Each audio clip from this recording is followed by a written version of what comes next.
I never thought a small rusted metal box buried under 6 feet of dirt could effectively destroy the family I spent 30 years believing was perfect. But here I am, sitting in a silent house, wondering if the people who raised me were ever who they claimed to be. When we pulled that time capsule from the 1950s out of the ground behind my grandfather's old estate, we expected to find old coins, black and white photos of a town that no longer exists, and maybe a handwritten letter about the hopes for the future. But instead, we unearthed a lie so calculated and so devastating that it has turned brother against brother and made me question my own identity. Was I wrong to bring this truth to light? Or should some secrets stay buried forever to protect the peace of the living? I need you to listen to this entire story because I am lost. And I truly need to know if you would have kept your mouth shut, or if you would have burned it all down just like I did. My family, the Millers, were the pillars of our small community for decades, known for our successful local business and a reputation for being the perfect lineage with roots going back to the founding of the county. My grandfather, Arthur, was a man of immense discipline and few words, a war veteran who built our family home with his own hands in 1948. He was the kind of man who valued legacy above everything else, often telling us that a man's name is the only thing he truly owns. Before he passed away 10 years ago, he left a set of instructions in his will, stating that on the 75th anniversary of the home's completion, we were to dig up a time capsule he had buried in the garden. He told us it contained the true foundation of our family. We all thought he was being poetic, referring to the hard work and traditional values he wanted us to uphold. My father, my 2 uncles, and all of us cousins gathered on a humid Saturday morning, shovels in hand, laughing and speculating about what kind of vintage treasures we were about to find. The atmosphere was celebratory, with a barbecue grill going in the background and kids running around, completely unaware that their world was about to shift on its axis. As the shovel finally hit metal with a dull thud, a hush fell over the group. It took us another hour to carefully clear the red clay and hoist the heavy, lead-lined box onto the grass. It was surprisingly well preserved, though the lock was rusted shut. My father, being the eldest, took a hammer and chisel to it. When the lid finally creaked open, the smell of stale air and old paper wafted out. At first, it looked exactly like what we expected. There was a newspaper from 1950, a few silver dollars, and a silk ribbon from a local fair. But underneath the memorabilia lay a thick envelope wrapped in oilcloth, sealed with red wax. My father's hands started to shake as he broke the seal and pulled out a stack of legal documents and a series of private letters. As he read the first page, the color drained from his face so fast I thought he was going to faint. He tried to tuck the papers back into the envelope, claiming it was just boring legal jargon about property lines, but I saw the look in his eyes. It wasn't boredom, it was pure, unadulterated terror.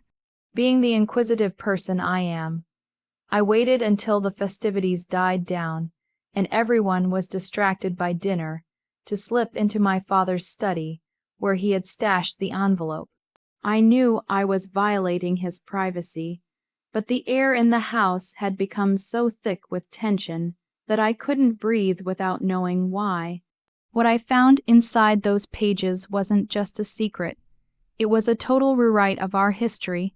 The documents weren't about property lines. They were adoption papers and a series of frantic letters between my grandfather and a lawyer. It turned out that the Miller name wasn't ours. My grandfather had assumed the identity of a fallen soldier he had served with, a man who had no living relatives. But that wasn't even the part that broke us. The deeper I read, the more I realized that my grandmother, the woman we all worshipped as a saint, had a secret life as well. There were letters from a man in 1950 begging her to let him see his son, my father. The dates didn't line up with my grandfather's return from the war. The perfect marriage was a cover-up for a scandal that, in that era, would have seen them shunned from society.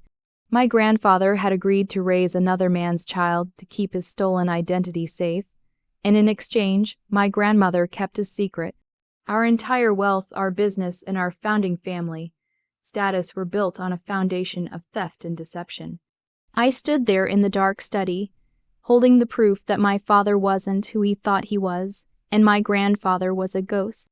I felt like the floor had dropped out from under me. Everything I believed about our bloodline, our pride, and our legacy was a carefully constructed fiction. I had a choice to make right then. I could put the papers back, let my father go on believing the lie, and keep the family together, or I could confront the truth. I realized that my uncles and my cousins were all living under this false pretenses, making decisions based on a pride that wasn't even ours to claim.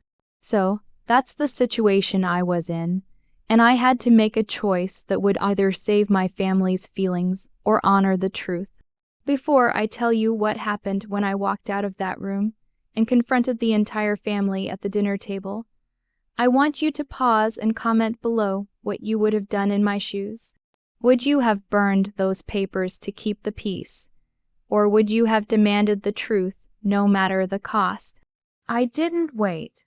I walked straight into the dining room, dropped the oilcloth envelope onto the center of the table, and asked my father why he was trying to hide the fact that our family was built on a lie. The explosion was immediate. My father slammed his hand on the table, calling me disrespectful and accusing me of trying to destroy his father's memory. But my uncles, curious and sensing the gravity of the situation, grabbed the papers. As the truth spread around the room, the perfect Miller family imploded. One uncle was devastated, feeling his entire identity was a sham, while the other became furious, realizing that certain inheritance laws might now be invalid because of the false identities. The argument lasted until 3 a.m. Accusations flew, old wounds were ripped open, and by sunrise my father told me I was no longer welcome in his house. He chose to protect the lie, even though the truth was staring him in the face. In the weeks that followed, the fallout was catastrophic. My father and his brothers stopped speaking. The family business, which relied heavily on our legacy, reputation, began to suffer as rumors leaked out into the small town. My cousins blamed me for ruining their lives and their status.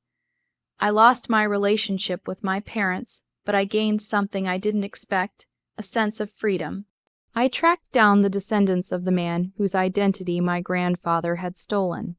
They were a humble family living 2 states away, and they had no idea their ancestor's name had been used to build $1 million empire. Meeting them was the hardest thing I've ever done, but seeing the look of closure on their faces made every bit of the drama worth it. My family might be broken and I might be an outcast, but for the first time in 75 years, the Millers, or whoever we actually are finally living in reality. Looking back, I realized that a legacy built on lies isn't a legacy at all, it's a prison. We spent so much time trying to live up to the image of my grandfather that we forgot to be honest people ourselves. I don't regret opening that box, and I don't regret forcing my family to face the truth, even if it meant losing them. Some tiles in a family chronicle are meant to be broken, so that something real can be built in their place. If you think I did the right thing by choosing the truth over a comfortable lie, please like this video. If you think I should have stayed out of it and let the secret die with the past, let me know why in the comments.